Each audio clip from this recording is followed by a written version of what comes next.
All right, good evening, everyone. Welcome to Green White Checker TV. We're here at Kentucky Motor Speedway, and we're gonna hop on board with that number 051. My partner in crime here tonight in the booth, Steve Gottschalk. Steve, you're rolling out on track. Had a couple laps here. Take us through what you've been noticing in some of your practice laps and what you think we're gonna be needing to look out for this evening. Okay, so you can go flat out through 1 and 2. You can pretty much run any line you want through that turn. We're going to get going up to speed here, get up to 6th gear. By myself, in turn 3 and 4, I can pretty much go flat out all the way around. But once you get in traffic, if you have any aero or any tire wear, you're going to get some pretty bad push in turn 3 and 4. And so you're going to have to back off the gas to get through there. And one of the things I remember from last time we were here, I was kind of taking a higher entry and arcing it down like this. And that was helping to get rid of some of the push on exit so that I wasn't so likely to push up into the wall. Yeah. But here we go. We're No, full speed as the qual setup, but the only thing is you're not going to be able to pass on the outside, I don't think. And there we got some push, so I had to let off a little bit. Another thing, I hit the apron in practice and on the front stretch, and it's terrible. You're not going to be able to control the car if you hit the apron anywhere on this track. Yeah, that's a good point you mentioned, Steve. We talk week in, week out how these cars are very, very sensitive to kind of that difference in banking. And so you're right. I mean, so turns 1 and 2, your foot to the floor, you're going full tilt here at Kentucky. 3 and 4, like I said, though, it's a slower, with that reconfiguration, 3 and 4 are a lot slower than 1 and 2. So it's going to give these drivers a little bit more that they're going to have to kind of deal with tonight. And like you said, I think that's where you're going to see a lot of drivers making some different moves and running in some different locations to try to alleviate some of that aero push and try to maybe make some moves as well. So it's going to be interesting to see. We do need to mention fuel window here tonight is going to be, sounds like full rich is going to be in the 33 range or so. We'll have to kind of see what they do for the remainder of the race, what the strategies are going to be. However, tonight the race length is 110 laps. As you can see, it is the evening tonight. So track temperature non-issue this evening. 70 degrees on the ambient, 70 degrees on the track. So it's going to be nice and cool for these drivers this evening. So I don't think we're going to see any temps or tire temp issues arise for tonight's race.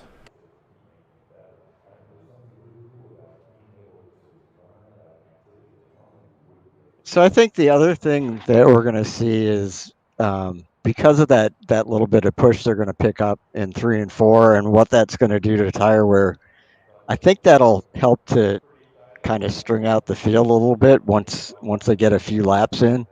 And the people who do better at managing that aero push and saving their tires are going to be the ones coming to the front.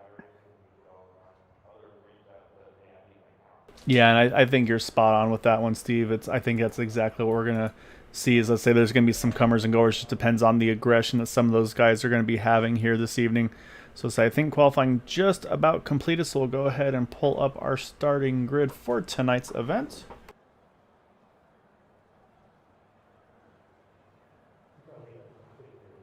And it looks like pole sitter is going to be tonight the 007 of Henry Bennett by just over 100th of a second over Nick DeGroot in that number 89 car. Andrew Wood, last week's winner, in third. Then you got Craig Forsythe fourth. Matt Wagner rounds out our top 5. Then you got Bud Steele, Jimmy Drynan, Jim Brooks, Anders Arhus, Charles Teed, David Leclerc, David Payton, our top 12.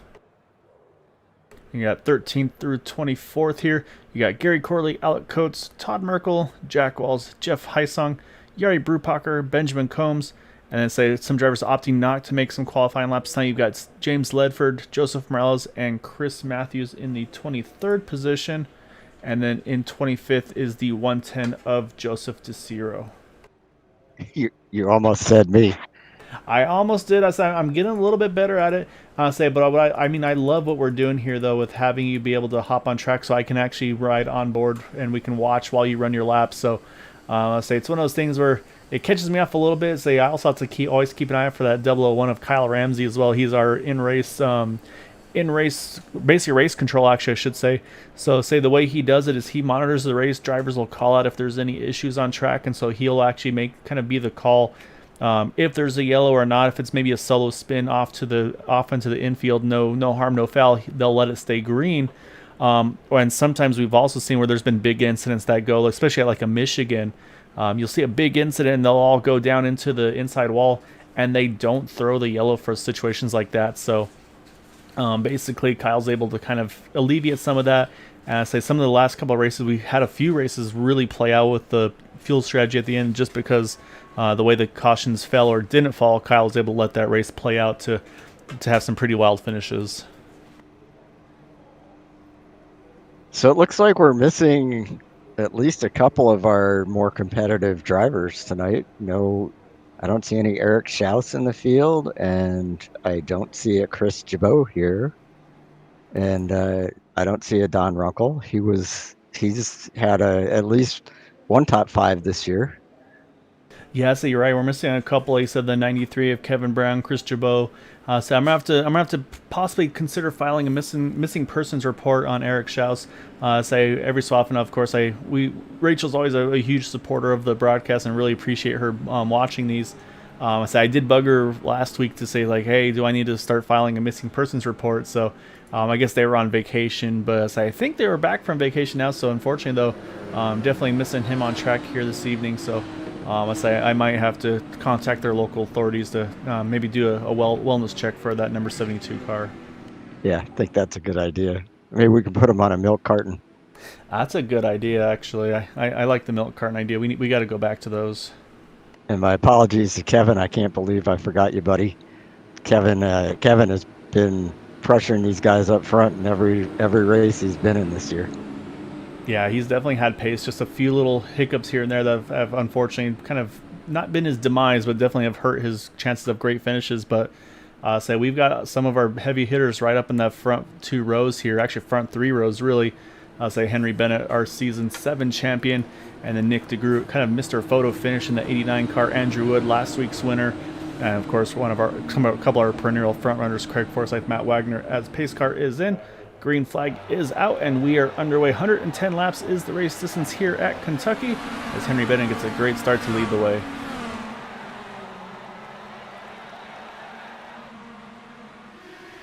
And I noticed Nick DeGroot pulled right down to the bottom. Unfortunately, Craig Forsythe got stuck on the outside, and what happened to him is exactly what I thought was going to happen out there. Kind of got shuffled back a bit. But turn 3 and 4 is going to be the equalizer here as people work on dealing with the aero push and saving tires. Yeah, I mean, it's getting busy. I mean, you can see how spread out all the drivers are. You can see just everybody looking for that clean air, even through 1 and 2. I think with some of that dirty air, some of these drivers are going to have to be a little bit careful and have to just move around and find some of that clean air. Because you see a few drivers dangerously close to the wall there off of 3 and 4. It looks like so far they're everybody able to keep it clean these first opening couple laps.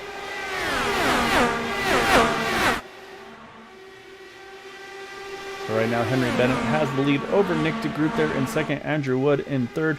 Matt Wagner has been able to jump up to fourth. Jimmy Bryan a couple spots up into that 5th position. As soon as I say that, here comes Nick DeGroot. He's going to jump inside of Henry Bennett, and looks like he should it's going to be close actually at the line. I think Nick DeGroot's just going to get a lap left in that 89 car, so I think that's kind of job number 1 done for him. Of course, he's got definitely more that he's going to want to complete the rest of this race, but long ways to go on that one. So we'll have to see again. I think we're going to see a couple different strategies from these drivers. Some wanting to keep that track position, stay up front. Others going to opt to I think, maybe dial back that fuel map a little bit, maybe try to save a little fuel here during this opening stint. Yeah, I'm interested to see what happens with between Nick and Henry here, because I noticed, they're both taking the low line around 1 and 2, which you kind of have to. But if you notice, Nick DeGroot is protecting the inside down the back straight, taking the inside all the way around 3 and 4. And Henry Bennett kind of takes the outside to get a little bit more air on the front. And it helps him get a little run as we get into 1 and 2. But no one's going to be able to pass on the outside in 1 or 2, I don't think. Yeah, I don't see any outside passes happening in 1 and 2 without a bobble from that inside line. I say right now the great battle between these top 2 here. But what I really thought we'd see here, which hasn't really come to fruition as of yet, and actually there it does actually as soon as I say that, is the fact that I think that outside line is going to be where the momentum is out of 4, and so I think it's going to be very tough to make inside passes here. I say we're going to jump back a little bit. So unfortunately, it looks like we had an incident with David Leclerc. Looks like he went ahead and took a tow into the pits. So we'll try to pull that up here in that number 50 machine. And actually, it looks like it was a little earlier than where we got to it. You can see it caught the outside wall here. We're going to roll back here a little bit on the, rewind this a little bit to try to take a look.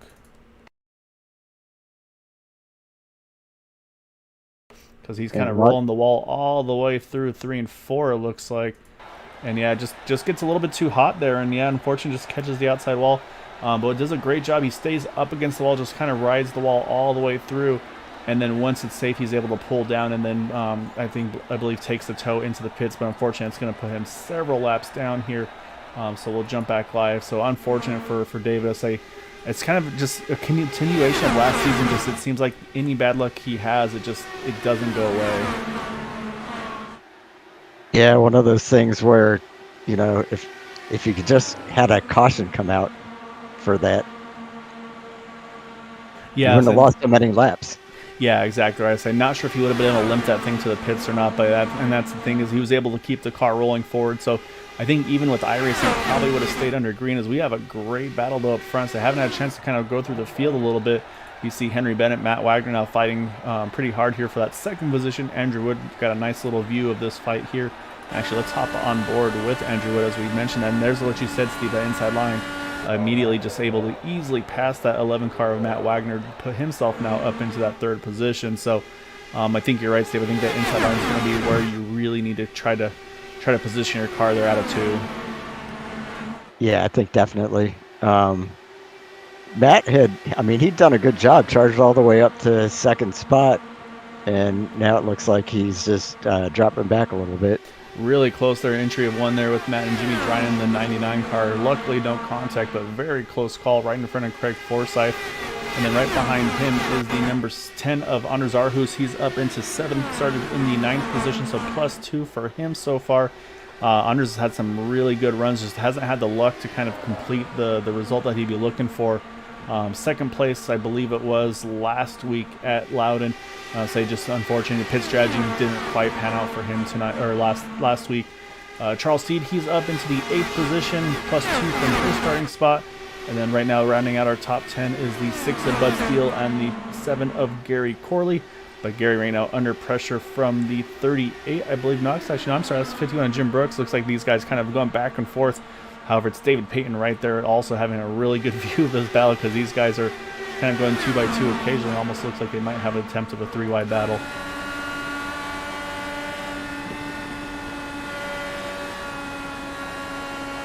I just wonder, like, who's saving fuel, who's saving tires, you know, who's pushing too hard. Yeah, it's a great question. As you see the 18 there, Jeff Heisam getting around, looks like 2 for 1 there through the tri-oval. So a big move for that 18 car, able to jump from, I believe that was 13 to 11th there. So a great job by Jeff Heisam. He jumps up a couple spots right off the bat there in just that one set of corners. But yeah, you're right though. There's going to be, and I think the questions will be answered. Should we stay green? And we're on lap 16, so in theory we're just about halfway through the field run for those guys that are running maybe full rich on these cars. So I'll be curious to see who is going to pit around that 33 or 35 mark, and then what drivers do we see maybe stretched out to almost maybe lap 40 or something like that. So it'll be very intriguing to see, because say with it being a 110 lap race, so I'm going to do some quick numbers here. I should have done that ahead of time. Basically, they need to get to 37 laps if they want to make this a 2-stop race, Steve. So if full rich is 33 laps, that's going to add an additional stop, even if it's just a splash. So that could make things very interesting. As you see right now, Jeff Heisam working with Bud Steele here, trying to get into the top 10 now. And then a little bit further back, another big climber here is the 92 of Chris Matthews, +6 from his starting position, now up into 17th. one of those drivers that opted not to qualify, but making some really good ground. I'll say Jeff Heisong, though, at the moment, the highest climber, gaining 7 spots up into that top 10. And I think, 4 laps in these cars, when you have, when you factor in the draft and the ability to change any mapping, I think that there are going to be guys here who can easily make 37, even if we stay green the whole time. Yeah, I agree with you completely. And for me, with just how competitive it is, and also just how difficult it is to for some of these cars and these track combinations for pit road entry, I'm going full fuel save here. As long as I'm within a decent gap of the leaders, which right now, I mean, we look at the timing and scoring over on the left side here. Let's say wait for it to cycle all the way through, but our top 20 are still within 8 seconds. Our top 17 are within 5 seconds of the leader. So, for instance, I'd say Chris Matthews kind of right now at the tail end of this lead pack here. I think he's in a really good spot. If he's able to stay, maybe keep this car leaner, if he can run to, let's say, lap 40 or something like that, I mean, the chances of someone having an issue on pit road entry, I mean, we know how common it is just because of that. Again, the transition banking, like you mentioned in the tri-oval, imagine trying to get from the banking to the flat of the apron on pit entry. So if I'm him, I mean, there's a very good chance if we get that caution during the pit stop cycle, it could really trap a lot of drivers, either a tail end lead lap or a lap down. Yep, and this track is definitely very tricky with that transition. My recollection is at least one of the drivers, if not more, that was running up front had made that mistake on pit entry the last time we were here and lost control of their car. Yeah, it's just that's just this kind of the nature of the beast with these cars at these tracks. So right now, say another one of the basically one of the highest climbers at the front of the field is Anders Arhus. He's up +3 into that 6th position. And then Charles T. Jim Brooks, they're having a nice little battle here for the 7th position right now. Jim has it. Charles trying to get there. And I know Charles is going to want none of the fuel mileage race again, so I know he's probably playing it a little bit cautious this week. It's unfortunate that fuel strategy bit him last week. It allowed him basically having to give up a full lap on the track to try to save fuel to make it to the end. So one of those hindsight 2020 probably would have been better off just go ahead and pit and just kind of go full aggression, but unfortunately just you never know how those are going to turn out. So yeah, so Charles here I think going to try to make sure he can make it on a 2-stop strategy without any danger. It's interesting. I'm noticing that the guys up front are all starting to run the bottom line around 3 and 4. So I wonder if they've made adjustments to the car to loosen it up a little bit and it's easier to run down there, or if the tire wear's allowing them to do that now. Yeah, it's interesting too is they're all running in a very different way. You saw our leader Nick kind of just hugging the bottom. Henry Bennett, he had a big arc entering the turn. Actually, as I said, we got an early pit stop here for Jimmy Drynan in the number 99 car. Gonna take a look. Doesn't look like I don't see anything wrong with the car, so I don't believe it's unscheduled. I'm trying to see if there's any wing damage, anything like that. Can't see anything from my view here. So early pit stop in my opinion for Jimmy Drynan here, pitting at lap number 26. We'll see if it's a quick stop, just to full tires and fuel. And no, it's a delayed stop here, Steve, so something may have happened to this car. Maybe some front wing damage or even rear wing damage, because it's still sitting in the pit there, and he's about 20 seconds into the stop. So unfortunately, it looks like definitely something must have happened to force that 99 to hit pit road. Yeah, that's a shame. I was thinking, maybe he was trying a 3-stop strategy or something, but trying to break it up into even amounts. But I think that there's no way that he'd just be sitting there that long if that was the case. Yeah, no, there's something unfortunate definitely went wrong for that 99 car. So unfortunately, Jimmy Drynan still in the pits. Long pit stop for him. So we'll say with that, we're still staying green here. Also notice David Leclerc back in the pits. Unfortunately, it sounds like may have had some more contact with the wall. So we'll go try to take a quick look at that in that number 50 machine, as you see him coming here out of turn number 4. And yeah, it just catches the outside wall, unfortunately, and just again kind of gets stuck up against it. So just not a good night for that 50 car, and unfortunately that's probably going to be day done for him. You see actually leaders were coming up on him when that happened, and you see he just kind of tries to come to a quick stop, jump out as quick as he can. And so they did everything he could to try to be as safe as he could to avoid that. And again, as I able to keep this race under green here, as I say, it's going to be about that time, Steve. We're on lap number 30, so I suspect within the next 3, 4, 5 laps, we'll probably see our first set of takers in the pits. I'm watching Jim Brooks right now. He's right between Anders Arhus and Craig Forsythe, and he's taking a higher line around both turns 1 and 2 as well as 3 and 4. 3 and 4 is going really high. He's getting a hell of a run off the turn, and I'm wondering when he's going to be able to stay close enough. In fact, it looks like maybe right now he's going to get under Anders. Yeah, he gets a great run, like I said, out of 4, and he's able to jump underneath. And you're right. I mean, that's a really big run, and I think that's what we talked about. I felt like the outside line in 3 and 4 might be the way to go, and it seems like he's making great momentum on that. So now that he's got the clean air, we'll see, does he stay on the top line? Well, he's going to have to, actually, because here comes Anders down to the inside. So we'll see, can Jim hold off with that momentum on the top end? But right now, it looks like Anders had a great 3 and 4 there. Was able to hold even, so I'll say these guys might stay side by side. It looks like they're 1 and 2 here. Yeah, I think Anders will take that position back in 1 or 2. So yeah, these guys having a good battle. They've fallen just a little bit back up the lead pack, though. They're now about 2 seconds off of 4th place of, well, I was going to say Andrew Wood, but actually now it's going to be Nick DeGroot, because here he comes trying to jump there. He is in the 89 car. He hits pit road, the first of pit, and it is at lap 34, Steve, so just a little earlier than that window to try to make it on the 2 stops. So we'll have to see how this is going to cycle out for the 89 car. That's going to put Henry Bennett back to the point. Matt Wagner up to 2nd. Andrew Wood into 3rd. Do any of these guys react and go? And they do not. They can go a little further. So fuel window continuing on here. And I think Jim Brooks, yeah, here comes Jim Brooks. He's hitting pit road 1 lap later. And so I say that's going to be the second of the leaders here to make to hit pit road. Nick DeGroot's already back out. 8-second pit stop for him. So now Jim heading into for his service. And we'll jump back to our race leaders here and see if anybody's going to have to blink. I think I see Henry Bennett slowing down. Yep, here comes Henry as well. He's got a little bit of traffic in front of him there, hitting pit road as well. And then also you see the 11 of Matt Wagner coming in. Bud Steele's hitting pit road as well. And I believe, who's that following in? I think that is Chris Matthews as well. So here it's getting very busy now, Steve. I think that Jim Brooks may have gotten a unsafe entry penalty, which is unfortunate. Oh, yeah, you're right. Still sitting in pit road here. He's up to about 20 seconds in the pit. Either unsafe or maybe it was speeding on entry. So it's going to, usually it's a 40-second stop and hold. So that's going to probably put him, I believe, most likely 2 laps down.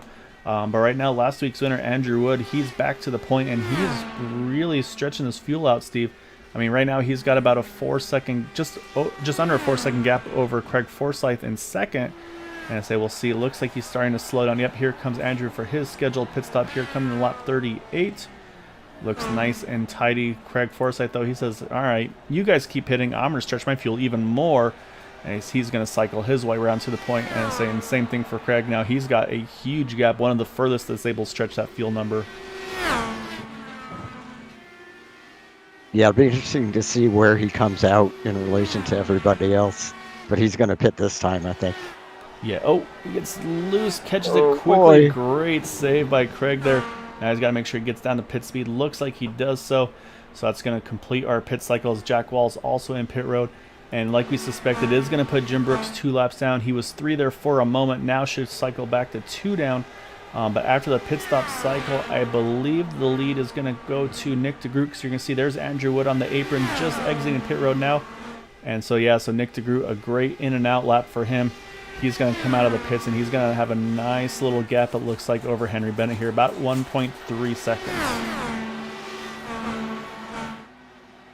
So we'll take a look at Craig. Here comes Craig leaving pit road now. Nick DeGroot already by as he hits the timing line. So is going to cost Craig a little bit of time here. But again, though, this is going to allow Craig to go that much further on fuel, though, the rest of the race here. So with the pit stops complete, Steve, I want to pull up our pit strategy for our leaders here. And just to show the range of when our top 8 drivers had pitted. So you see Nick DeGroot the earliest there on lap number 33, Henry Bennett 35, Andrew Wood at 37, Wagner 35, Craig Forsythe looks like he's going to cycle back into the 5th spot, still about 6 seconds off the lead after that on lap 38, then Teed and Hysong on 36, Bud Steele 35. So really, the driver that went the furthest and is in this lead pack in the best position is that 64 of Andrew Wood. So he's been able to kind of do a little bit of both here. So you keep great track position, but also really stretch that field number out of that 64 machine. Yeah, I think you're right about that. He's really kind of in the catbird seat right now.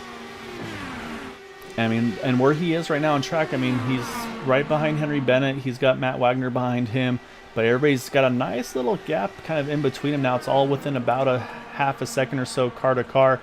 So this is where I feel like these guys can really kind of turn that dial down now, maybe go from that field map 1 full rich, maybe bump it down a little bit leaner here, maybe go to field map 3 if you're feeling confident. As right now you see that 99 of Jimmy Dryden trying to get a couple laps back. He's 2 down at the moment. If he could get around this 89 car, that would put him at 1 down, which right now there are multiple cars 1 lap down. I also do need to mention, we saw Jim Brooks. I believe Anders Arhus, he as well had an issue because he also had a 48-second pit stop, so also a stop and hold for him. So right now the 51, the 10 pit penalties have them a lap down. And then Jimmy Dryden, we saw his long stop a little earlier as well at 2 down. And then the other driver 1 lap down at the moment is the 83 of Jack Walls and the 110 of Joseph DeCiro. So that's going to be the battle here, is to try to be that first car 1 down, which right now the 110 is in that position. The 83 is about a full straightaway behind him. So right now, if there's a yellow, Joseph's going to be the one to be able to benefit from that with the lucky dog. Oh, as I said, Jimmy Dryden loose off of 4, full speed through the pits. You see him lock it down, try to get to a stop here, and is able to save it. You see, I think takes a toe right off the bat. But almost a big moment there for Jimmy. That was about 150, 180 mile an hour pit road entry for that 99 car. I'm going to guess that wasn't on purpose. No, that car just looked like it snapped loose out of 4, and but he did a great job of hanging on to that, and again, just was able to save it, get it down into pit road, and yeah, just unfortunately, let's say that's going to probably be, I'm guessing, probably be it for him for the evening. However, was able to avoid any big incidents on track. So I mean, that's one of those things. Got to kind of take the bad for the good as well, and kind of sometimes they kind of even out a little bit. But right now, let's run through the field here a little bit, Steve, because let's say we've got things are starting to settle in a little bit. We see our top 4 here. So let me pull this on up here. We'll take a look at the drivers' cars as well next to our timing and scoring. So right now our race leader Nick DeGroot in the 89. Next behind him is that 007 of Henry Bennett. If he finishes top 3, hopefully we'll get an interview with him this week. Not sure if he still has visitors over or not. We'll have to find out if he is in that top 3 by the end of tonight.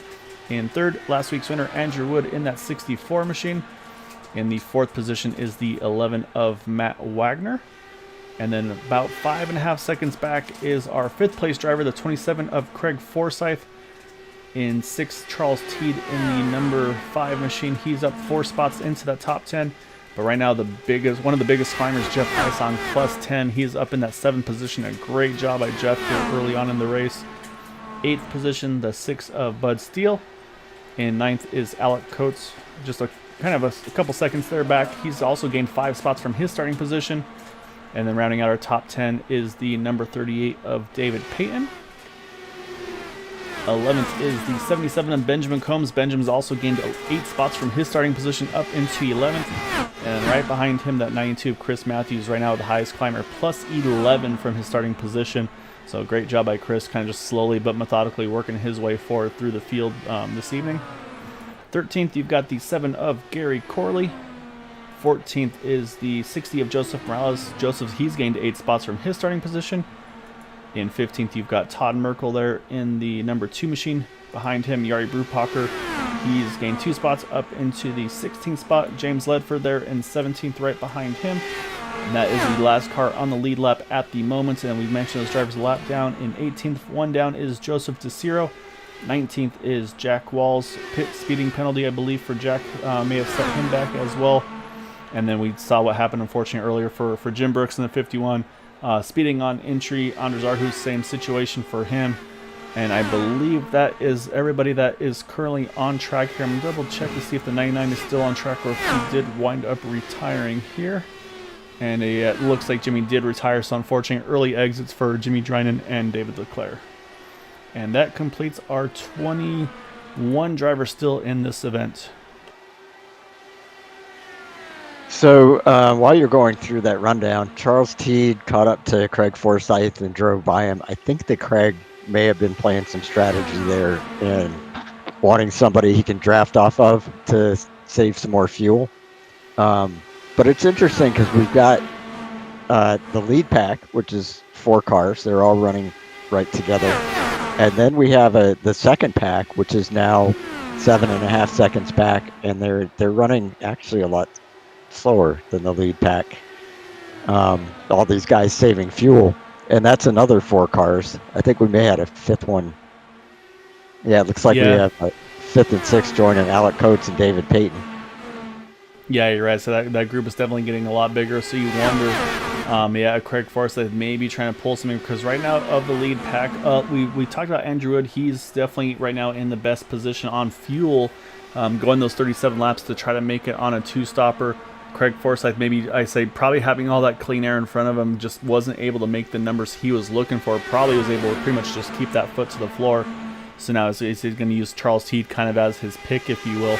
Let Charles break the air, save a little bit more fuel, because, I mean, if this is the case, if Craig can make it on one more stop, if Andrew can make it on one more stop, obviously a big gap between them, but we know how long the pit delta is here. So, and actually, to mention the pit delta, it looks like it's about 39 to 40 seconds on pit road and off, basically getting in pit road to out of pit road. So, I mean, you're losing 40 seconds on track. So, I mean, that would put Craig in a great position, even with that interval he's got to that lead 4 right now. I think really Andrew Wood is in the best position to win this race right now if it stays green. These guys in the second pack they're losing so much time to the front pack that I don't see how they're not going to catch them. But I don't see how anybody from this pack could possibly win the race unless somebody up front there has trouble or all 4 of them wreck each other. Yeah, so, I mean, again, I say there's at least one more set of pit stops to go in this race for some drivers, possibly 2 more for some of the other guys. It might just be a splash. We'll have to wait and see on that one.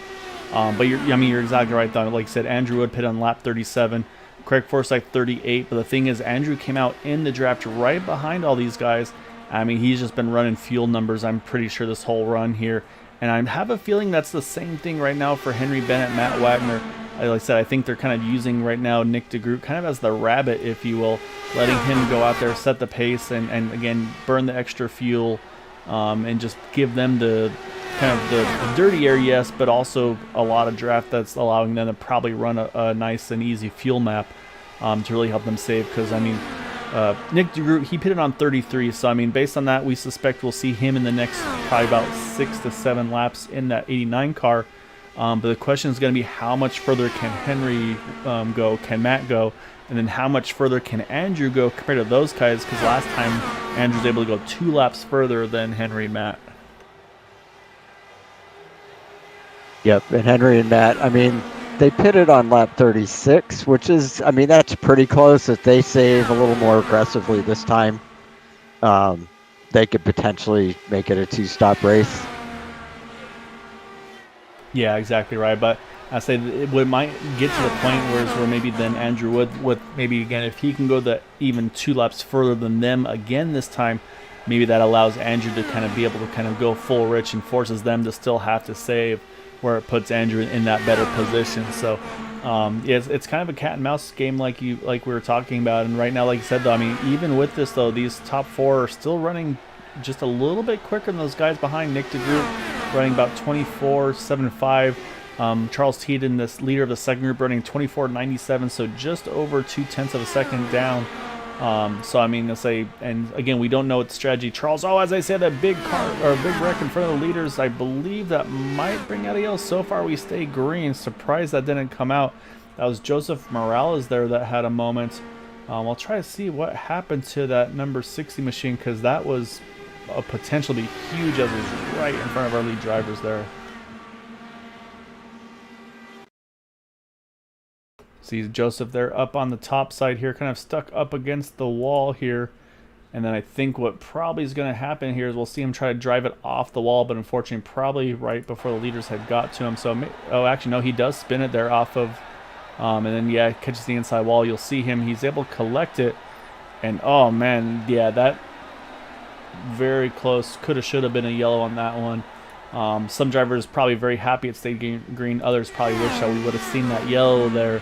But we do stay green, so let's say the strategy continues here, Steve. Yeah, it looks to me like Joseph Morales just got a little bit too close to the wall going through, trying to stay out of the way of the leaders. Just a misjudgment there, and then another misjudgment when he pulled it off the wall, unfortunately. Yeah, and I think when you try to pull it off the wall, so you already got some damage to the car. I'm sure it's not reacting very well to your inputs either. So just great heads up though by Nick and Andrew and company. And as I said, here comes Nick DeGroot, and like you said, right at that lap 66 mark, coming to 67. So that's going to put Andrew Wood now to the lead. So you notice Henry Bennett, he said, you know what, you guys, he's actually rolling out a little further here, just doesn't want to be the one to set the pace. I think knew that once that 89 pitted, he was going to have to take the point. So I think some smart strategy calls by the 007 up at Henry Bennett, trying to make sure he doesn't get put in a bad position here, as now Andrew Wood's going to take the point in that 64 machine. Yeah, I think you're right about that. And they can afford to let Andrew Wood go up there and burn his stuff up, because they know that Andrew's got those extra laps to I guess, piss away, might be a good expression. Yeah, no, you're not wrong there. So say last time, again, Andrew was able to go to lap 37 on fuel. So if you kind of do the numbers on that, say we would suspect that might be getting him to about 74. So I mean, that's 5 more laps. We'll have to see if he can stretch it that far, especially now that he's going to be leading the way here. As right now, say it's the top 3 that have separated themselves from the rest of the group.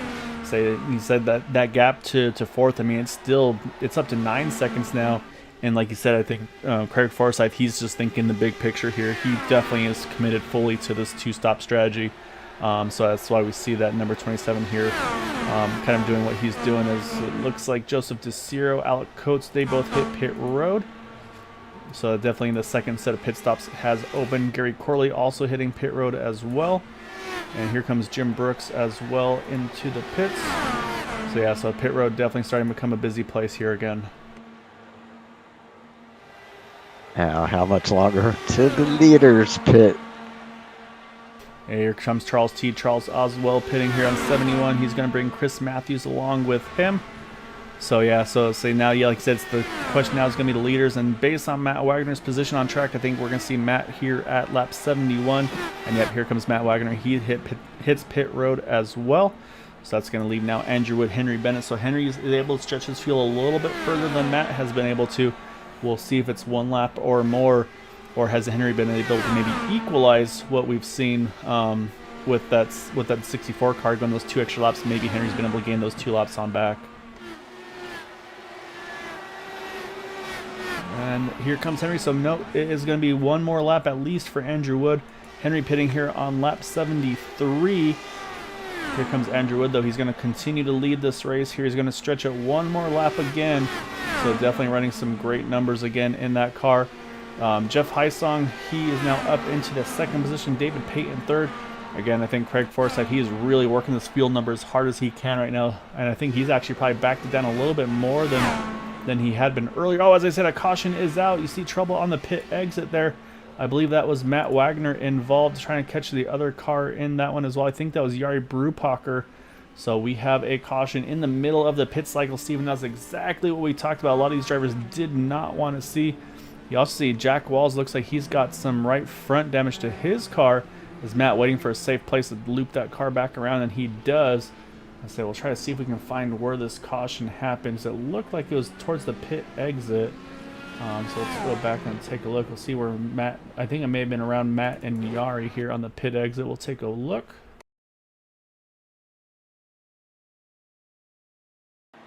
So you see Matt Wagner leaving the pits right in front of Jari Brupacher. I say Matt's down on the flat. Oh yeah, it just gets loose, and unfortunately nowhere for Jari to go. And you see Jari, it kind of pushes him up onto the track. And say you see Matt just kind of roll the car backwards there. So unfortunately it brings out the yellow. Fortunate for some, unfortunate for others. So I'll say we'll jump back live because our race leader Andrew Wood is in the pits. along with David Payton, Craig Forsythe, Jeff Hyasong. I believe those are the only cars that were left in the lead lap there, Steve. So we're going to have a lot of wave rounds here under this yellow. Yeah, we definitely are. I was watching Craig Forsythe when that yellow came out, or maybe just before it, and his car got extremely loose, kind of off 4 into the tri-oval, and a couple cars got by him. I think that he should have been in second right now if that hadn't happened, and then it looked like he almost lost it a lap later. So I don't know if it's almost like he had a flat tire or something. Yeah, I wonder if something happened, or maybe just that car got really upset, kind of on the really low fuel or not. So unfortunately, Jack Walls, he's in a tough position here because his right front tire is kind of up in the air by a fair bit. So some obviously damage to that 83 car. Do need to mention Lucky Dog did go to the 89 of Nick DeGroot, so Nick is able to get back cycled here with the lead pack. And so I suspect we'll most likely see Nick at least top off and make sure he has enough fuel from here to make it to the end, as he was one of those first drivers to make that green flag pit stop. So this puts Nick also in a great position here, as you see him hit pit road now in that number 89 machine. However, Henry Bennett, though, he's going to be one of the first cars one lap down, so we're going to see a lot of wave rounds because unfortunately it's trapped a bunch of cars one or more laps down. So you're going to see on the ticker here on the left how many there are indeed. And you see actually it's from Anders Aarhus in 10th all the way back into the 20s. Jim Brooks, so he's actually trapped 2 down, because he had to make that pit stop a little earlier than he had aimed for as well. So once everybody gets the wave round on the 1 to go, we're going to have a very different looking field up front here. Yeah, definitely. And those guys that take the wave around they're going to have a little bit less fuel and a little bit more tire wear than these guys that didn't go a lap down. So I don't think it'll affect them too much in these cars, and maybe with the caution laps, they'll be able to stretch it, but this is going to be interesting. Yeah, it really is. I think one of the drivers that's probably not what he wanted to have happen, but it's in one of the better positions, is going to be that 007 Henry Bennett, because he was still in pit road when that caution came out. So by the time the yellow flew, he was basically just starting to roll out of the pit road. So he's going to have basically brand new tires, but the problem though is he's going to be restarting behind a couple of these wave round cars, and then also behind anybody that pitted under that yellow that isn't getting the wave round. So he's going to be basically at the tail end. Similar for Nick DeGroot, but a little not quite as bad. As you can see, he's going to have a few lap cars in between him and the leaders as we do get the 1 to green. So you're going to see here goes some of those lap cars until we get to Andrew Wood. So we're going to have a bunch of cars here getting that wave round. So I believe Henry Bennett, Benjamin Combs, Charles Teed are going to be the drivers to get themselves back onto the lead lap. However, we still have a ton of cars here. Steve trapped 1 or more laps down all the way up now to the 9th place of James Ledford. So basically James here is going to be positioned as the first car 1 lap down on this restart with Anders Aarhus behind him. So yeah, it's going to be basically the front 4 have a lot of lap traffic in between them and 5th place Nick DeGroot.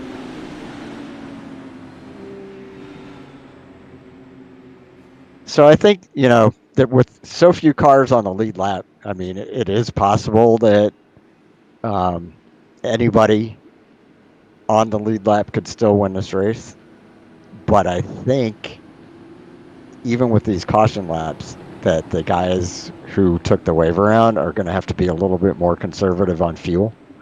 The rest of these guys they're going to be able to go pedal to the metal the rest of the way.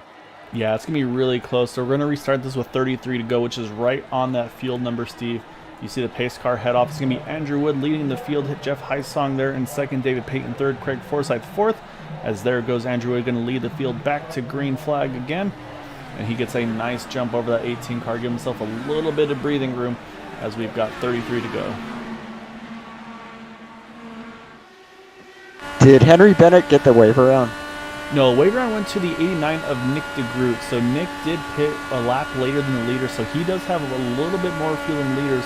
Like I mentioned though, so we'll jump back actually to the 89, and Nick DeGroot can see right here in the middle of a bunch of traffic, because again, this is going to be where the fight for these drivers trying to get their lap back here. So right now, the driver that is in that position is James Ledford in the 89, or sorry, the 48 machine, and then behind him, Anders Arhus, he is in 10th spot trying to get to that position.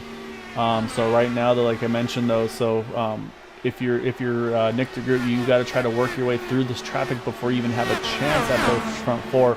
And so I mean, right off the get-go here, he's already about 3 seconds off the lead. Henry Bennett, he's even further back. He's about 6 seconds off the lead. And so say couple of our fastest cars here just unfortunately trapped in a really tough position right now. Yeah, well, it's a good thing that Nick has that extra lap of fuel, because based on his fuel mileage, he's going to need it.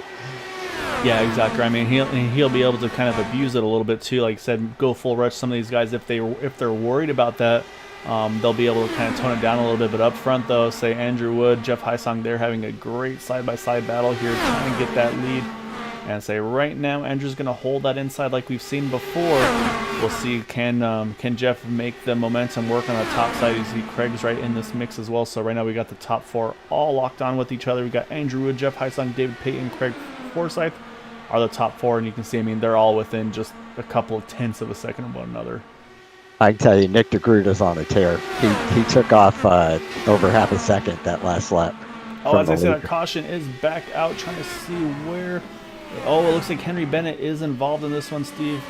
We'll have to go back and see what happened to that number 007 machine, but the caution is going to be back out.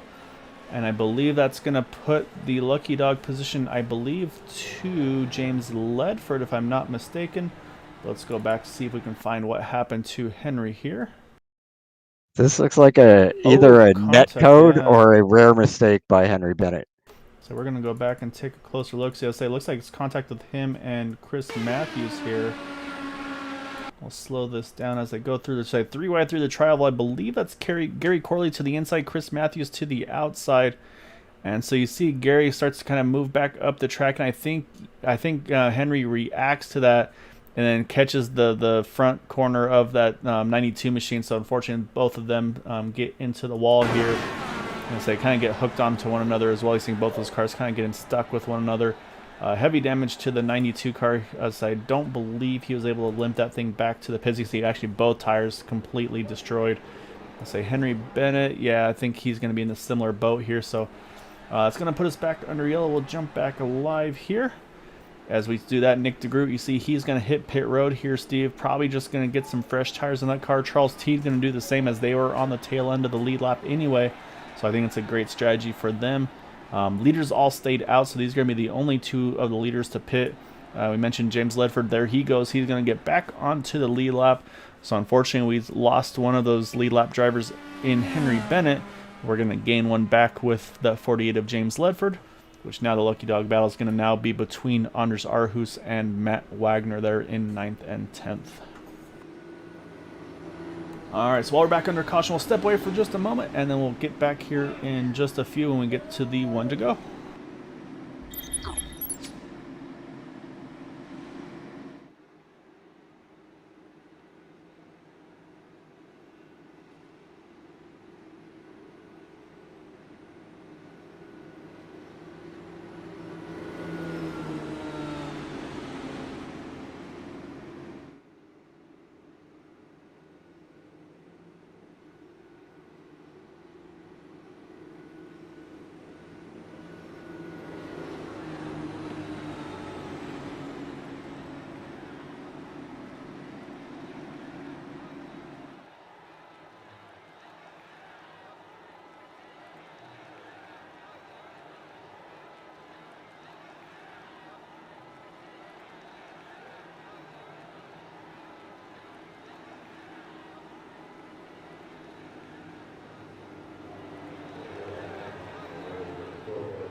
All right, lights are off on the pace car, and we are back.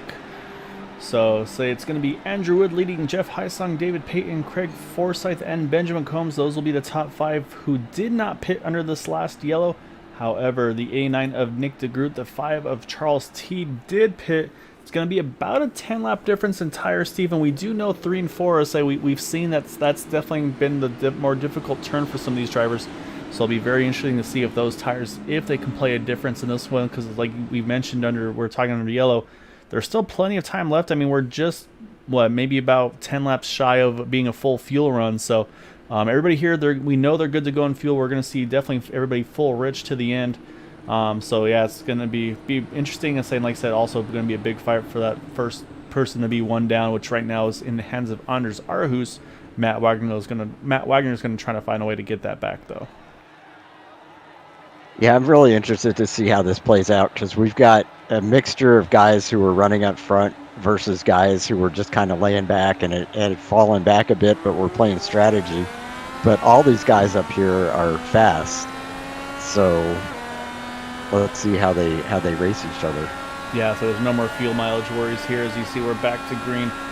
Say Andrew gets a pretty decent start over that number 18 of Jeff Hysong. But I say obviously the draft's going to bring him back in, and not too long of distance here. As you see, Craig Forsythe gets a great run right on the back of David Payton. Craig's going to send it here into the bottom here through 3. Might be able to get a 2 for 1 here, Steve. See if he can keep that momentum up on the bottom. You can see he's going to get the toe off of Andrew as well. Move Craig Forsythe up into second. 2 spots in 1 turn there. Great set of turns there for Craig Forsythe, as he's now going to set his sights on that 64 of Andrew Wood. Yeah, I'd say he's out of fuel saving mode now. Yeah, there's no fuel saving for Craig. I say he's foot to the floor here. He's going to definitely see what he can do. But now the question is, I mean, how many of these drivers have been able to really do that been able to really run at full pace and know what they're going to be expecting with that dirty air? So say Craig, this might be a little bit of a new thing for him. So we'll say, well, keep an eye. I did talk to him during practice a little bit. He did mention 3 and 4. He was definitely tight, especially in that dirty air. So you can see he's trying to run a slightly different line. You see David Payton ran way up to the top side, trying to get all the clean air he could on his nose. And we saw earlier, though, with that 51 of Jim Brooks, he made that top line work, got great momentum on the exit. So you see Craig, he's gotten close enough where he's now able to start working that groove a little bit. So we'll hop on board. We'll see. He's going to peek to the outside of that number 64 of Andrew Wood. As they hit turn 3 here, we'll see can Craig carry some momentum on the exit. And he's not really taking the high line all the way around. He's kind of doing that line that I was telling you that felt most comfortable to me, which is, very high entry and a late apex on the exit. I don't think that he's using that line to try and pass right now. Yeah, you might be right. Maybe just trying to bide his time. You see, he has to actually play protect there, because Jeff Hysong got a great run out of 4. Jeff's trying to take a look to the outside of that 27 car. But like I said, obviously the short distance around through 1 and 2 is definitely where you want to be. As you can see, also bringing into the picture now is that number 30 to David Payton. We mentioned him, and here come Benjamin Combs, and as well, here comes Nick DeGroot. Nick, again, he took some tires on the car, so he's got slightly fresher tires on that 89 car. We'll see if they come into play. Same thing goes for that 5 of James Ledford. And right now, James is actually kind of right in the middle of that fight for that lucky dog position. Right now, Matt Wagner got it from Anders. Anders is going to want to get it back. So Charles is obviously in contention here, in a great spot there in 7th, but is in kind of a tough spot, because these guys are going to be fighting as hard as they can. Oh, you see Charles gets loose. He's going to try to catch it, spins it into pit road. It's just, that's unfortunate. So he's going to be able to grab a gear and get going again, but just in a bad position there. He's going to loop it back around. He'll be able to get back out on track here. I don't think any damage to the car, just obviously some upset tires here. So we'll jump back to the race for the lead, but just that's a huge heartbreaker there for Charles. The one thing he does have going for him is he's still in the 8th position. Obviously lost a lot of track position, but should another yellow come out, he'll be able to still come back out and restart right up front here. But look at Nick DeGroot though, Steve. He is all the way back up to 3rd. Yeah, he's really charging right now. And I think Craig saw that. He said, all right, you know what? I can't lay back anymore. I got to start putting the hammer down here. So now Craig to the inside. But that momentum, Andrew is able to carry pretty good exit speed. You can see he blocks the door there through the tribal once he cleared that 27 car, wasted no time. And you can see here comes Nick DeGroot, going to try to run the momentum here on the top. Just not quite enough there as they go foot to the floor. Craig protects the bottom, so Nick's like, all right, you do that. I'm going to run this middle groove here. And he's going to work. Oh, close contact between the two. Then you see smoke. Oh, there is contact there. I think that was Jeff Heisong getting into the 89 car. Caution does fly here. Nick DeGroot, heavy damage to his 89 car. I don't know if he's going to limp that back to the pits or not, Steve. But yes, we saw the aggression starting to kick off a little bit. And he's going to see if he can limp that thing. Unfortunately, he's going to try to limp it to the pits. Might have to take a tow. But the biggest break, I think, for anybody here is going to be that 5 of Charles Teed. He's going to get another chance to get right back up to the leaders here. Yeah, that was a stroke of luck for Charles Teed there. I wonder whether Craig Forsythe got any damage from his contact with Nick DeGroot. Yeah, we're going to go back. We'll look at it now. We're going to pull it up here. So say we're showing here where we saw Nick get around the 18 of Jeff Heisong there for third. And I'll say we'll kind of run it through here and we'll play catch up here as we get to it. Because I say we kind of want to show what led up to all of that. Do need to mention pit stops. Leaders are pitting here. Steve, Andrew Wood, Craig Forsythe, Jeff Heisong, David Payton. So we do see some pit stops happening. Benjamin Combs stays out though. So say as we head into now as they come into turns 1 and 2, I believe it's this next turn here where we see the contact occur. So we'll slow things down once we get to that point. Alright, so we're going to watch here from Craig Forsythe, kind of watch on him for just a moment. And I'm not sure if there's contact or if that's net code, Steve. There's a little bit of contact. I feel like Craig's car probably is going to get away with it. That we saw after the fact, though, is Nick was able to pretty much get this car saved. But then, unfortunately, you see Jeff Heisong, I think the momentum loss, he had to do something. So he tried to scoot up there and unfortunately just got into the side there of the 89 car. And luckily, again, Craig dodges another one there a little bit just in between them. So, yeah, so we'll jump back live here, though. So we do need a show here. It looks like Benjamin Combs is going to cycle through out as the race leader. But I was talking about Charles Teed being able to recover and be back on the lead lap again. He stayed out, Steve, and he's going to cycle out right in front of Andrew Wood. So even with that slide, he decided, you know what, I want that track position. I want that second place here to start this restart here. As we're going to probably restart with about 10 to go or so, I would say. And then do need to mention Lucky Dog, I believe, did go to the 11 of Matt Wagner. So move Matt back onto the lead lap, which will leave us now 8 cars on the lead lap, it appears. And say Matt's going to hit pit road there and get service done to his car. So they might as well take advantage because he's going to have to restart at the back anyway. So we got 2 drivers here. We have 3 different strategies basically, Steve. We got Benjamin Combs. He hasn't pitted since that first caution came out after the pit stop cycles were completed. And then in second place is going to be Charles Teed, who pitted under that previous yellow, but did go for a pretty big slide there through turns 3 and 4. So say tires probably heated up. I'll say obviously the caution is going to be able to kind of bring those temps back down.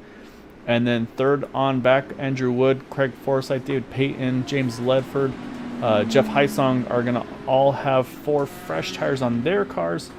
And then Matt Wagner will have fresh tires, but again, it's going to have to restart at the back of the line here. So this is going to get pretty dicey here. We'll have to see. Maybe that big slide on the tires, maybe it helped those out a little bit for Charles. We'll see. Maybe just that track position. And you know, when you get caught up in a situation where you maybe felt like you were in a bad spot there that you probably shouldn't have been in, it kind of lights a little fire under you. Maybe drive a little angrier. Sometimes that really works for these guys, and they can find those couple extra tenths that they need to get that result. So does this put Matt Wagner behind all the lap cars as well as the... It indeed does. So he's going to be restarting basically roughly about the 20th position here. So if you're Matt, you just ride. If I'm that 11 car, I'm just going to cruise here and just basically try to keep my car out of trouble. So I believe he probably already had to use his faster pair actually with that incident he had earlier with Yari Brupacker on the pit exit. So yeah, so if I'm Matt Wagner here, I just play it safe. You know, right now the worst place you can finish is 7th or 8th. Should it stay green to the end. If you get a caution, then you might even get a better position because then you're going to cycle back up to the front here. So Do need to mention there are no green-white checkers here with the Indy Series. They do mimic the Indy rules. So basically, once we get to that lap 110, that will be it. So we're going to restart with 10 to go, and it's not going to be 10 to go plus minus green-white checkers. It's going to be 10 to go. So if you're Benjamin Combs, you want this to run all the way out, or do you maybe want to have a couple of quick yellows to maybe just try to get great restarts to hold on to the front? It's gonna get, I think it's gonna get pretty dicey. Andres Arhus unfortunately did not get that lucky dog. He's gonna now be trying to fight Bud Steele for that position right behind him. So a little bit of everything here on these final 10 laps. Yeah, really, it's a 6-car race right now because Jeff Hysong got sent to the. He got an EOL penalty. Nick DeGroot got an EOL penalty, plus he's a lap down from the, I guess, repairing his damage. From the incident, yeah. It looks like, Nick is, at least one down, I believe. So, so it's going to be Benjamin Combs. He's going to lead it off. You're right. It's going to be, right now, 6 of the lead lap drivers are at the front here. James Ledford, he was able to take advantage of that previous lucky dog, and we are back underway. It's Benjamin Combs leading Charles Teed, Andrew Wood, Craig Forsythe, David Payton, and James Ledford. 10 to go here at Kentucky.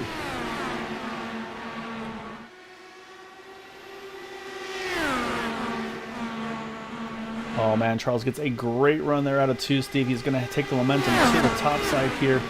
But here comes Andrew Wood. Andrew's going to run where Charles isn't. But right now, Benjamin Combs is going to hold on to the point out of turn number 4. He's going to take this lap. So now if you're Charles, what is the plan here? What do you do? So you know if you lose a little bit of momentum, Andrew Wood's going to be all over the back of you. So he's going to have to make a big move, and he does out of 2. He's going to do the over-under underneath that number 77. Charles Teagan and try to hold the line here through 3 and 4, see if he can take the point. Yep, he made it stick too. So we got these 2 guys on slightly older tires here up at the front, and Charles Teed is pretty good on these kind of tracks. And it's been a while since we've seen him lead a race, at least since I have. Yeah, so his luck has definitely kind of turned since he had those 3 in a row to start season 7. As you can see now, Benjamin Combs kind of stuck on the outside, but you see Charles is going to protect the inside line. You saw Andrew try to make the inside work, couldn't do it, loses momentum. Craig Forsythe, he's going to try to jump now and see if he can get kind of a 2-for-1 here. Jump the 64 car, is going to jump the 77 car. Andrew Wood's going to try to force 3 wide and get that spot as well. And say, Craig's going to make a late move to the inside, just got his nose underneath that 5 car. Craig Forsythe's going to try to take the lead out of 4. We'll see if Charles Teed, if he can make a move back on that 27 cars. We're going to cross line 6 to go here at Kentucky. Andrew Wood, he's having trouble coming off of 4. I noticed he's lost a lot of momentum the last couple times. Now, while we've been watching this, David Payton, he's thrown himself right into the mix there. He's that 5th car. You see a little bit of a bobble there. Everybody's able to gather it back up there. Almost 3 wide on the entry. Right now, Craig Forsythe's got a little bit of breathing room. Not a lot, but just enough here as we got 5 to go. Everything's starting to spread out just the teeniest of bits right here. As you see Andrew Wood, a big move here to the inside here. We'll have to see if Craig Forsythe, if he's going to work, what line he's going to work with, and it looks like he's going to stay right behind that 27 car as they hit turn number 3. So now we'll see. He's got lots of cleaner. You can see how much momentum he's able to carry. Andrew Wood, the tires looks like they are prevailing here. So move Andrew Wood now back up into 2nd. You see Charles Teed is in a big fight here with Benjamin Combs to his inside, just holds him off. You get David Payton with those fresh tires as well, going to try to work to the outside now of that 77 car. And Craig Forsythe, he is going to take no chances. He's going to go all the way to the yellow line. Steve does not want to risk giving up that inside line in 3.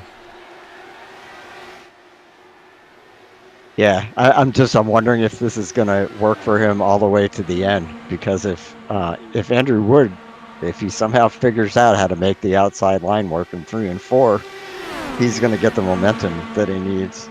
All right, here we go. He's going to try the outside. Yeah, he's going to try to work the outside. So saying this one's going to be all about the momentum. So Craig's got the shorter distance, but can Andrew carry enough speed out of 4 at the line? You can see how close it is. About a half a car length there as we cross 2 to go here. Right now, Charles Teed still holding on to that 3rd position, but it's not for lack of effort from these guys behind him. Benjamin Combs, David Payton, James Ledford, they are all in this fight. You can see all of these guys just dicing it back and forth. And you know Charles wants, I'd say he really wants to get this podium finish. Like I said, just the way his luck has been this season. But we're going to cross line here, Steve. We're going to get 1 to go. Andrew Wood does complete the pass, though, over Craig Forsythe. 1 to go. Can Craig get that spot back here on the last lap? Yeah, I'm very curious about it. Oh. Oh, Andrew had a bobble. Craig tried to jump underneath him, couldn't do it. So now it's going to be all about turn number 4. Who gets the better exit out of 4? Right now it's Andrew Wood with the position. Craig's going to push up high, see if he can get the momentum to go. It's going to be Andrew Wood getting the win over Craig Forsythe. And it looks like at the line, Benjamin Combs is going to grab that 3rd spot from Charles Teed.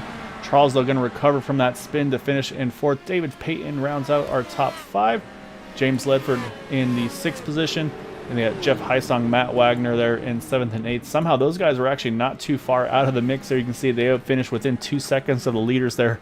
Anders Arhus, Bud Steele, they're going to round out our top 10. But it's going to be 2 in a row for that 64 of Andrew Wood here.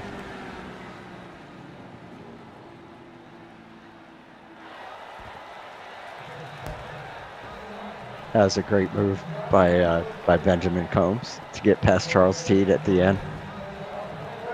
Yeah, so I don't think Charles is gonna be too happy about getting past at the end there. But you're right, though, just a great move.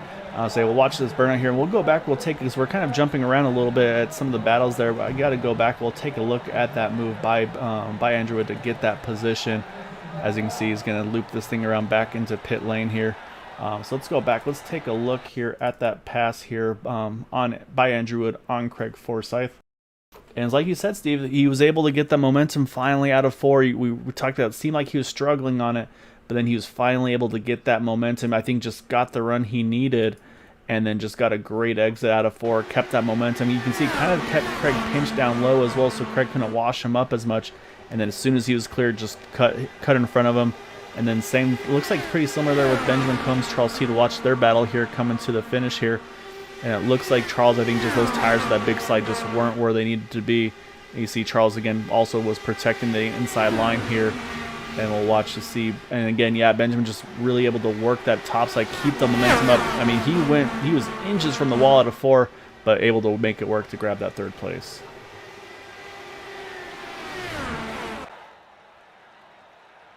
All right, so before we pull up our drivers, we're going to do a little different order here, Steve. We're going to pull up our final results off the bat for tonight's event. And it's going to be Andrew Wood getting the win over Craig Forsythe by just under a quarter of a second. Benjamin Combs there in 3rd. Charles Teed 4th. David Payton in the 5th position. In 6th, you've got James Ledford, Jeff Heisong, Matt Wagner rounding out our lead lap finishers. 9th through 18th, you've got Anders Arhus, Bud Steele, Alec Coates, Gary Corley, Todd Merkel, Jack Walls, Nick DeGroot. Nick, unfortunately, that incident, that was pretty much all that he could do there at the end. But a great run for him nonetheless. Jim Brooks, Yari Brupacher, and Joseph Morales in 18th. And then the remainder of the field, Chris Matthews, a solid contact with him and Henry Bennett. They finished 19th and 20th respectively. And then you got Joseph DeCiro, Jimmy Dryden, and David Leclerc, unfortunately, all having early exits this evening. All right, Steve, now it's interview time. Let's find our top 3 drivers. And we are going to start with the number 77 of Benjamin Combs.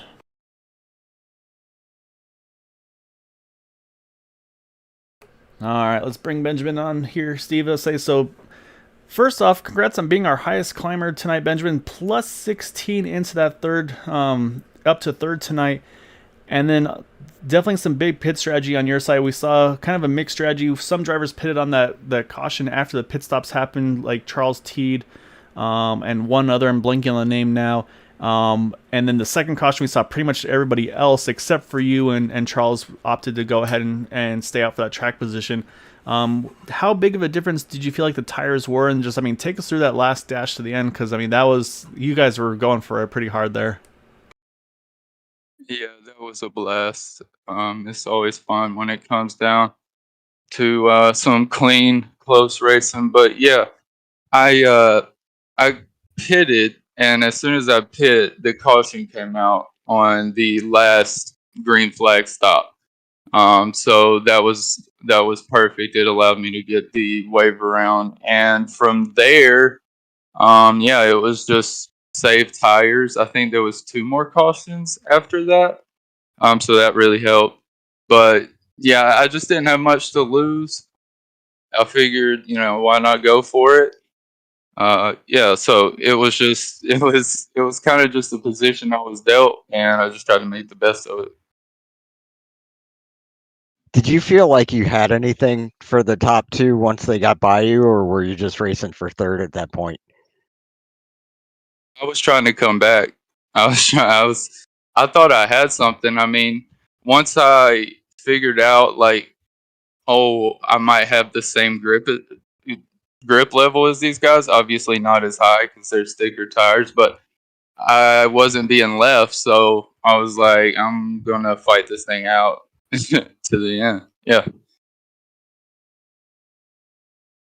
Well, that's a great move you pulled at the end. We when I watched how much momentum you got into 3 and 4 and how you were able to keep it up all through the turn, that was beautiful. Thank you, sir. Yep, the hotline was good for me tonight. It just seemed like the setup naturally wanted to go there. Plus it's better on tires, but I appreciate that. Um, Shout out to T for racing me that clean. It's always fun racing with him. Yeah, definitely. Charles C is definitely a class act, and you guys both race each other like class acts, as pretty much everybody in this league does. Yes, sir. Yes, sir. I agree. Yeah, that was a great move. Like I said, I mean, we went back and looked at it too, and I mean, did you have like I'm guessing you were probably foot to the floor all the way off the exit. But I mean, you were probably inches from the wall there, keeping that momentum built up. How nervous were you there that you might just kiss the wall to lose that little bit of momentum to hold Charles off there for that third? I was gonna hit it. Honestly, I had to do like a weird, awkward downshift just not to hit the wall. But yeah, I thought I was gonna hit it. But it stuck. It stuck, and I knew I made multiple passes there tonight, so I knew it was there for me if I needed it. And Charles took the inside lane going down the back straight, so it put me in a position to exercise that. Yeah, I say one of those things where maybe protecting the inside was actually exactly what you were hoping for. But yeah, just awesome job tonight, Benjamin. So I know you've got a lot of sponsors on that good looking car tonight. So definitely want to give you the opportunity to give any thanks and shout outs to those that are able to help support you. Yeah, absolutely. I just want to give a huge shout out to Team Watson Racing for my beautiful car, or at least I think so. Dark Horse and Area 51, just for putting on these great races week in and week out. And like y'all said, racing with class. I'll enjoy that one, Benjamin. It's a great run for you. I look forward to catching us. I look forward to racing with you next week, or tomorrow, I should say, for us with Dark Horse. And then, yeah, definitely look forward to seeing you on track again here next week. Yeah, man. Looking forward to it. Y'all take care. Yep, you too. Great run. You know what his car kind of looks like from far away? A certain drive that was missing in action? No, it looks like one of those popsicles that's got like lime and strawberry and lemon. Man, it's like 105, 110 here, Steve. Why you got to torment me like that? Go. You must have something in your freezer. I'm gonna go hunting after this race. So before I get to do that, though, we're gonna pull in our second place finisher, that number 27 of Craig Forsythe. Craig, it was obvious you're kind of running the fuel strategy tonight, making sure you could do that two stop, which obviously kind of worked in your favor there, just with the way those cautions fell during the pit stop cycle there, where you were still out on track. But Steven noticed you maybe had a little bit of a moment there before that caution came out where it cost you a couple of spots. Before we get to the wild finish at the end, I mean, take us through your strategy and then take us through what you had to deal with there during the race itself.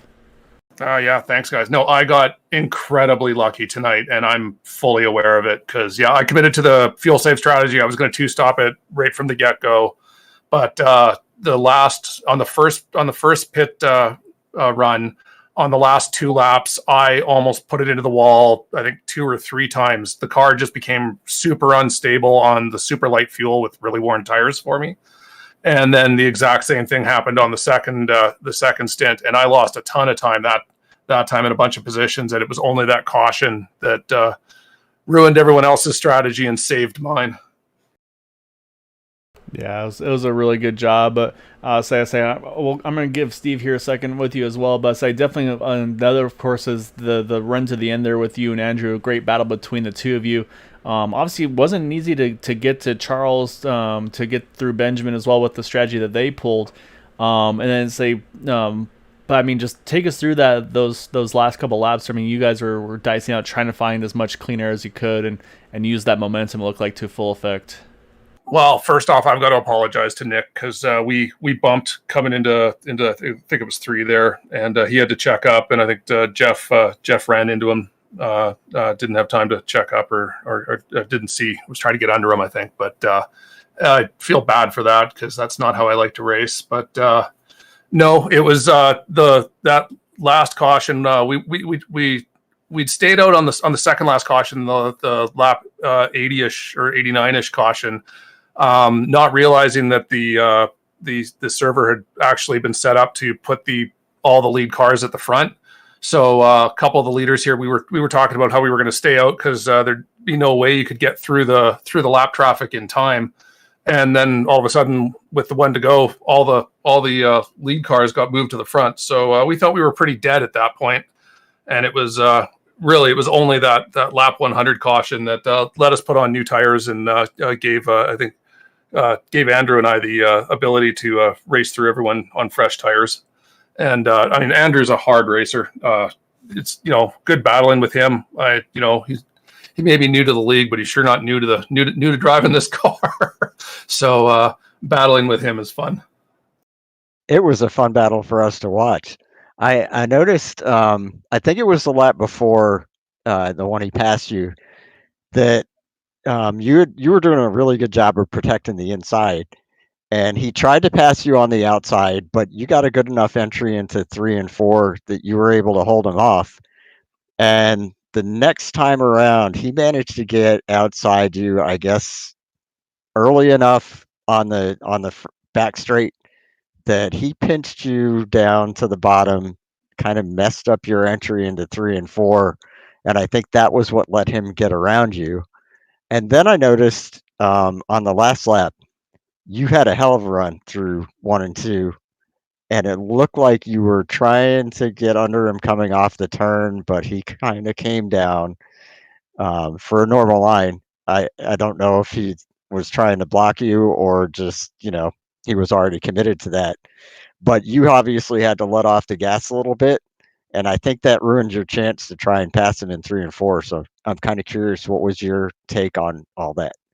Yeah, we already talked on that, and yeah, he did not intentionally block me. He said the car got loose on him and came down, and that was my run. That was going to be the last hurrah to try and get around on the bottom. The bottom's the way to go, of course, through 3-4 and try and beat him to the line. But once he came down in front of me and I had to let off the gas, that was basically the end of the race. I knew we weren't going to have a start line finish. That was for sure. Do you think maybe if you'd planned it differently that you might have tried to go to his outside and, instead of trying to get under him there, try and get your momentum to the outside and take it that way in 3 and 4? Well, no, I'm so uncomfortable being on the outside and pinching cars low. I'm not good at it, and I don't think I made a single pass the whole night on the outside. So it wasn't something I was planning on doing. Normally at Kentucky, I mean, you want to be on the low line and you want to protect the low line. Yeah, it was definitely it definitely seemed like there's kind of perks to each way, like you said. As we saw, obviously you were making some great time on the inside line. Obviously the huge move you had earlier on where you got the kind of the 2-for-1 to get into contention there. But yeah, I mean, just a great fight all night long. It's like kind of the strategy was looking really good until that caution came out. Say otherwise, I think you and Andrew are probably going to be the two to run that fuel mileage to the end as well. But yeah, just awesome job tonight, Craig, and definitely want to give you the floor though. Any thanks and shouts I'd like to give for that second place tonight. I gotta thank my backup fuel calculator since my primary fuel calculator decided to freeze on me on lap 20. So I had to go back to one I always run in the background but never pay attention to for the rest of the race. And of course, I got to thank lmcgear.com. The team is a good bunch of guys, and always fun to put the car in the show for people to see. I said, actually, I got to add to that because I got a message from Jim yesterday. Actually, it was saying they've set something up for Area 51 drivers and viewers and fans that looks like you've got a discount code that you can do for 10% off any order at LMC Gear, which is Area 10. So really cool of them to set that up for the supporters and drivers and everything for the league. So I'm going to be adding some info onto the stream for that for future races, but didn't get around to it before tonight's race. But I definitely wanted to mention that in the interview as well. So I'm glad you're able to get that top 3, Craig, so I could put it out there. Just really cool of him to offer that for all the drivers and viewers here. Yeah, Jim's a good guy. Good to support him. All right, well, great job tonight, Greg. It was a great run this evening, and so I look forward to catching you next week. But yeah, enjoy this one, and we'll see you back on track here shortly. You betcha, guys. Stay safe. Yep, you too. Great job, Craig. It's great to see you battling up front again. You bet. All right, that leaves one person to talk to. That is going to be our race winner in that number 64 of Andrew Wood. You didn't get to talk to him last week, Steve, so now you're going to get to have that opportunity and chat with our race winner.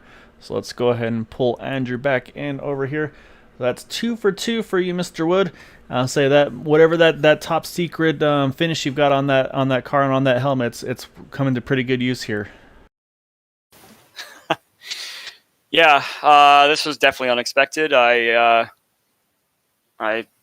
almost missed the race tonight. I had a late arrival getting home from some stuff I had going on today, so I had no practice. So I really kind of was just hanging out, as you saw in the first stint, just trying to out different lines and things like that, and trying to learn the setup and try and use that as my practice session to see what I could do later in the race. And in the meantime, I was saving a bunch of fuel doing that. So I was not expecting a win today, but the way that the race kind of played out, it put me in a situation that put me ahead. And yeah, here I am talking to you. Yeah, I was saying, and then the other bonus is to say this time you get to talk to Steve as well, who's able to join us this week. But in saying, I think you nailed it on the head there. The fact that while you were learning, you were saving a ton of fuel, and it was you and Craig that were really running the great fuel numbers there. And we saw you were able to go further than everybody. But then the fact that you were going to have probably about a 5 to 8 second gap, I believe, over the guys, or over Craig, I should say, who could probably do the 2-stopper with you. Was that one of those things where you're kind of rooting? It's like, all right, you stay green and we got this one in the bag. What was your reaction when you saw that yellow come out? I was still kind of unsure of if I was actually going to make it on the fuel or not. I still had about 2 laps to go before I was going to pit. Once Nick, that one car that was spun in turn 1 that Nick and Henry had to lift for, I was able to get by Henry. And once Nick pit and I had some clean air, I did some practice or some full rich fuel mix runs to see what my numbers were going to be. And because I hadn't done that with any practice or anything like that, and it wasn't looking good for me. So one could say I could come out a little bit ahead of the drivers. Like I was battling like Nick and Henry if things had played out the way they did, and have them close up to me, and then they could save fuel and put them in the same situation I was in before. So it's really tough to tell. We would have really needed to see how it would have played out once the last pit stops were over with the second green flag run if we had gotten there. But it's kind of pointless to talk about now since we had all those chain of yellows there. When you were back there saving fuel, were you changing your engine mapping or just getting off the gas? A mix of both. It gave me a good opportunity to play with my engine maps, which I haven't really done a ton of so far. And yeah, I was kind of playing around with each fuel map. I was just kind of staying in line, so I had a lot of opportunity to kind of play around with those things. And yeah, just a mix of that and using my right foot as well. I'm a stock car guy, so all that stuff is kind of alien to me. Yeah, iRacing has updated the IndyCar a bit to make the fuel maps a little bit more useful. They're still not quite there yet from what I could tell, but when you add it up over the course of a race, you could see that you can make some good gains there by kicking it down to a lower fuel mix. It just takes some testing. Yeah, definitely. I mean, I've noticed some of the other guys, the fuel masters in this league are really good at playing with that stuff. So I'm going to ask a question that Gael usually does. Take us through those last few laps, the battle between you and Craig, which was really intense. I mean, you guys are both fierce competitors. And the first time you tried to pass him on the outside in 3 and 4, it didn't work. But I think you held him low enough and ruined his entry the second time that enabled you to get a good enough run off 3 and 4 to get by him. So tell us about those last few laps. Yeah, I was a bit bummed that I chose wrong in terms of picking the line to get by Benjamin and Charles. For like 3 laps in a row, I just kept picking the wrong line, and that gave Craig the opportunity to get by. So, props to him. And I was talking to him about it right before the interview here that, bravo, he picked the right line. He did the best job he could there. So I was kind of left to my own resources to try and be innovative and do what he and Jeff couldn't do to me earlier in the race, which was get by on the inside. So, yeah, it's you kind of have to pick your poison. Do you want to try and run the middle of the track to give yourself a good entry to not get past, or do you want to go ultra defensive down the back straightaway to try and just hold your position the best you can and hope that the car to your right side swings out a bit enough to give you a bit of an opportunity to make the actual arc into the corner. So it could have gone wrong. I could have pinned Craig a little bit too low and then him kind of come up into me, and then that would be my race over. But just by how I was watching him race with the Benjamin and Charles there, I knew that I could trust him. So I got by him, and then on the last lap, I kind of made that one mistake going into one where I kind of missed my turn in a little bit and kind of blocked his run, which probably was a little bit sketchy for both of us. If he had wrecked me there, I totally would have taken responsibility for that because I did kind of steal his run and momentum there. But yeah, he backed off, and then that kind of just gave me the run to the checkered. Yeah, we knew it was pretty much over by then because he just had lost too much momentum to try and take a run at you in 3 and 4. But it didn't look like you did anything dirty from where I was sitting. You were already, pretty well down into that lane to begin with. But he had a tremendous amount of momentum. I'm pretty sure he was gonna get under you if you hadn't been there. And we asked him about, whether he might have been better off trying to get on your outside and take the run on the outside in 3 and 4 to try and get past that way. And Craig said he just wasn't very comfortable with running the outside in that turn. Yeah, unfortunately, with the way that these cars run right now, some of these tracks you just simply can't pass the leader. Like no matter what you do, you just can't do it. You have to get very creative. You have to kind of put yourself in their car as well as your own to try to find a way to get by. I've done many of these 1.5 mile races where the leader just pins himself down the yellow line and he wins the race if he doesn't make a mistake. So, I'm actually very surprised that I was able to get the move done. I'm not the best in terms of trying to outsmart competitors on these super speedways. I just kind of do what I think is best, which is usually wrong, and then wind up screwing myself over. But I'm kind of proud of myself in one aspect, but it was meant to be, I guess, for me. Well, for somebody that came in with like literally no practice and spent the first run of the race soaking up everything he could, I'd say you did that good job of playing the sponge and taking in everything, and it worked out really well. Yep, I can't argue with that. Nice. Congrats again, Andrew. It's just awesome job tonight. Like you said, a little bit of everything for you this evening. That being said, though, before we let you go, definitely say I know you've got some good sponsors on the car. Definitely want to give you an opportunity for thanks and shouts you'd like to give for that result this evening. Yeah, and again, thanks to everyone, all the clean drivers in this league that I've encountered so far. I have been pretty much enjoying my part-time stay here, and I hope this keeps up and have some more good racing. Special shout out to Henry Bennett for bringing me here. He's responsible for, someone said in the voice chat afterwards, who's responsible for bringing the ringer in here. So I'm going to put him on blast. And of course, thanks to you guys for commentating and PRL for what they do for me, as well as my buddies over at Team Talent. I'll say enjoyed the win, Andrew. Say it was well earned. Definitely a hard fought there at the end, working your way back up into the end. They're a lot of fun to watch, but yeah, so enjoy it, and we look forward to hopefully catching a few more before your part-time duties are removed. And say I have, like I said, it might be some happy drivers like, oh, okay, one less guy we have to fight for these wins. Yeah, we'll start next week. Next week I'm not going to be able to race, so you'll be talking to someone new up here in the winner's booth. Say Henry's gonna be hoping it's him. I have a feeling, but yeah, just congrats again, Andrew. Enjoy it, and look forward to seeing you back on track when you get the opportunity. Then. Yep, great to talk to you guys. Have a good night. You too. Great win.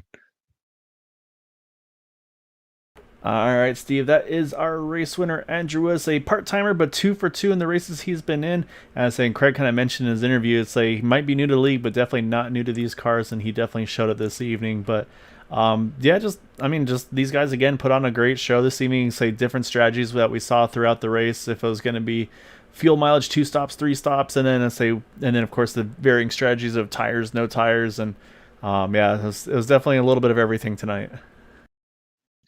I was kind of hoping it would go green the whole way to see how things played out with the fuel strategies, because it was so interesting to watch all these tacticians work on their different strategies.